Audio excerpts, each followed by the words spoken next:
Welcome back to Chapter by Chapter Classics, the short-form classic literature podcast where each episode walks you through a few chapters of a great book.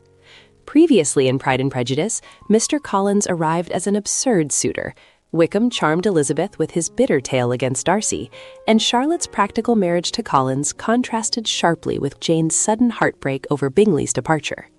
In this episode, we're covering chapters 24 through 34, where Elizabeth goes to Hunsford, meets Lady Catherine, and faces Darcy's first and very badly delivered proposal. Okay, let's unpack this. We are diving into a really crucial section of Pride and Prejudice, basically chapters 24 through 34.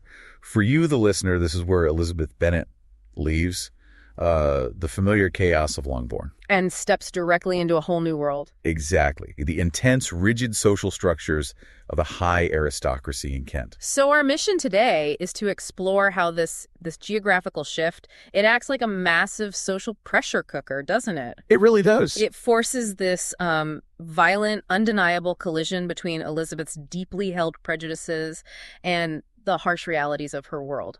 And it all leads to one of literature's greatest and most awkward confrontations. Fitzwilliam Darcy's first proposal. Famously ill-conceived, yeah. Exactly.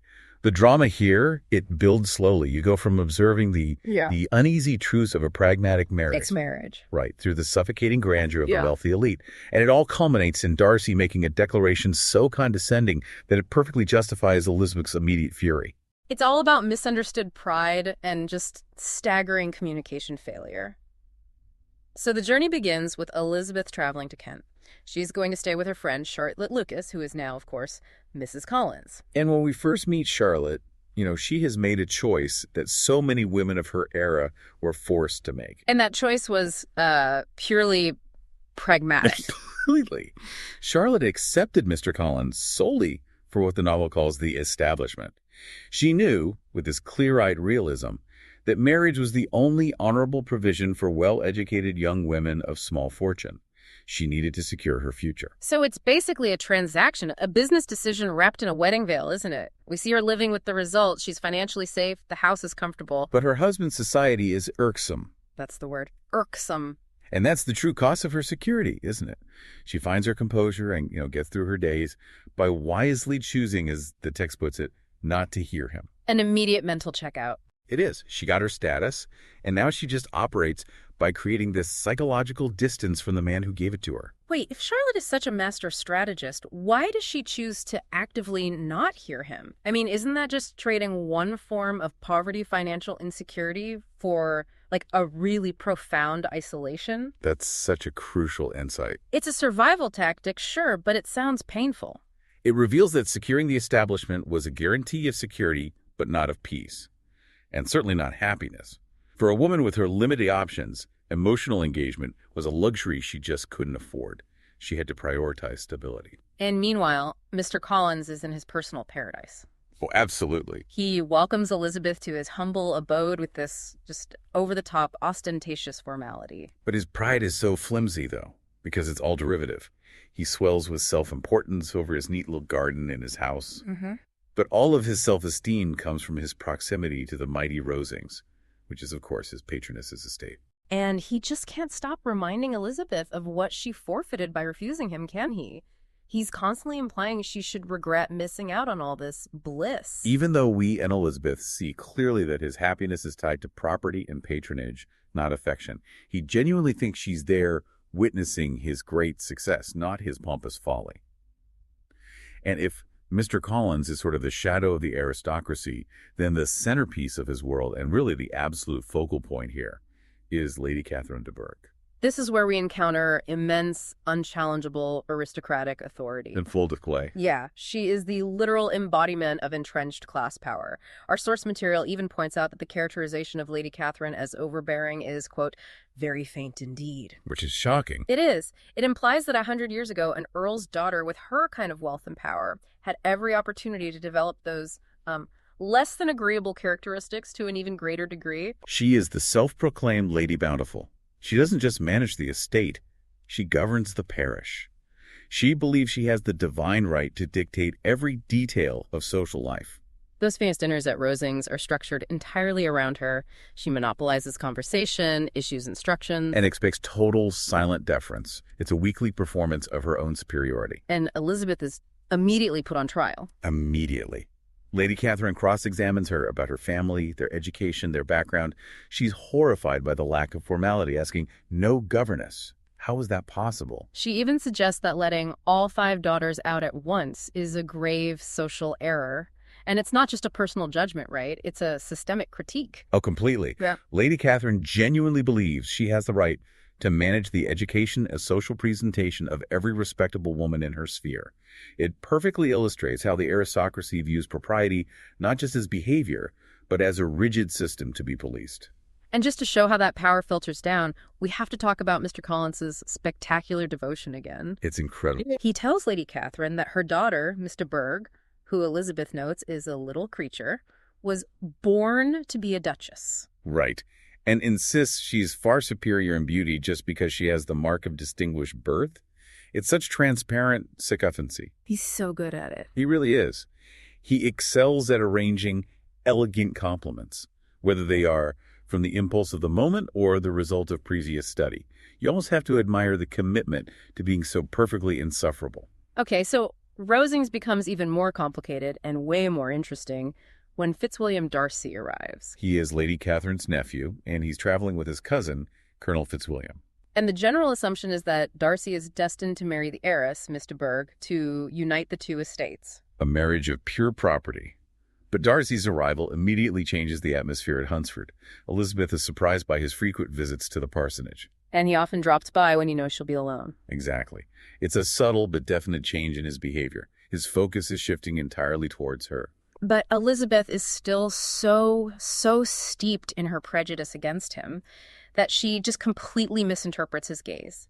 She thinks he's looking at her because she's somehow more wrong and reprehensible than anyone else. She just cannot grasp the idea that he might actually be admiring her. Yet. But the relationship is evolving. It's moving beyond simple dislike. We get that moment of, like, a real intellectual connection where Darcy says he's known her long enough to know she finds great enjoyment and occasionally professing opinions which, in fact, are not your own. It's a very sophisticated observation. He sees her intellect, her independence, her wit. It shows a deeper, almost reluctant respect forming between them. Which is why the revelation that follows is so incredibly devastating. Darcy's cousin, Colonel Fitzwilliam, a younger son who admits he's inured to self-denial and has to consider money when marrying, he provides the accidental P. Right. Let's pivot to that moment. This is what cracks Elizabeth's worldview. Fitzwilliam just casually reveals that Darcy boasted of having recently saved a friend from the inconvenience of a most imprudent marriage. And Elizabeth puts the pieces together instantly. She knows this means Darcy intentionally separated Bingley from Jane. And that just confirms her absolute worst opinion of him, that he's arrogant, manipulative, and uses his power to destroy the happiness of people he sees as beneath him. And that fuels the profound, righteous rage that defines the proposal scene. The stage is now perfectly set for the explosive climax. Elizabeth is alone, consumed by fury over what happened to Jane, when Darcy appears out of nowhere at the parsonage. And he's decided this is the ideal moment to propose. Terrible timing. The worst. And the proposal is immediately doomed by its terrible, terrible phrasing. He confesses his love, but he does so in spite of what he considers overwhelming objections. Her family's inferiority, her connection. Right. He's essentially saying, despite all the shame and embarrassment you represent, I love you anyway, and this is a massive sacrifice on my part. Darcy's aristocratic pride just completely overpowers his affection. It sounds less like romance and more like an insult. A huge insult. And Elizabeth is ready to erupt. She refuses him instantly with that natural fearlessness that makes her so unique for the time. This confrontation is the absolute pivot point of the whole story. She doesn't just say no, she unleashes her fury. She hits him with 2 core charges. First, ruining Jane's happiness. And second, his supposed ill treatment of Wickham, which is based entirely on the story Wickham fed her. Darcy's reaction here is fascinating because it's where his composure finally starts to crack. Though his brow contracts, he actually confirms the accusation about Jane. He says, I did everything in my power to separate my friend from your sister, or that I rejoice in my success. And then adds, towards him I have been kinder than towards myself. That is peak, unapologetic, aristocratic paternalism. He believes his interference was a moral duty, a kindness to his friend, because the Bennets just weren't good enough. And when she challenges him about Wickham, he just deflects, noting that she takes an eager interest in that gentleman. Which she, in her prejudice, instantly takes as confirmation of Wickham's story. Right. And after delivering his furious parting words, he hastily left the room. Elizabeth is left in what the novel calls a tumult of her mind. She's astonished that he loved her, but that's immediately eclipsed by this fresh indignation at his abominable pride. And his unpardonable assurance, let's translate that for a modern listener. Unpardonable assurance is just the shock of realizing he thought he was so untouchable he could confess to sabotaging her sister's life and still expect her to marry him. So what does this all mean? What are the lasting repercussions of this single confrontation? Well, this rejection is the ultimate catastrophic clash of the novel's central themes.